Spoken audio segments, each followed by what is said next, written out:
నిజంగా అనిల్ను చూసినప్పుడల్లా నాకు అనిపిస్తుంది, అనిల్ మాదిరిగా ప్రతి ఎమ్మెల్యే కూడా ఉంటే మాత్రం ప్రతి నియోజకవర్గానికి మంచి జరుగుతుంది.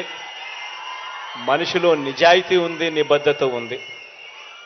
అనిల్ లాంటి వ్యక్తిని, నా తమ్ముడిని మీ అందరూ కూడా గొప్పగా దీవించాలని మనసారా కూడా ఆకాంక్షిస్తూ కోరుతా ఉన్నాం. తాను కొన్ని విషయాలు నాకు చెప్పాడు.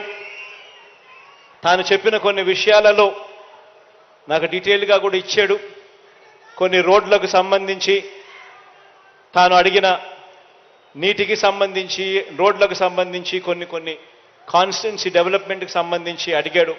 ఇవన్నీ కూడా ఖచ్చితంగా తనతో పాటు నేను కూడా కూర్చొని, నేను కూడా అధికారులను పిలిపించి ఇవన్నీ కూడా యుద్ధ ప్రాతిపదికన అడుగులు ముందుకు వేసేట్టుగా చేస్తాను అని కూడా ఈ సందర్భంగా ప్రతి ఒక్కరికి కూడా తెలియజేస్తా ఉన్నాను.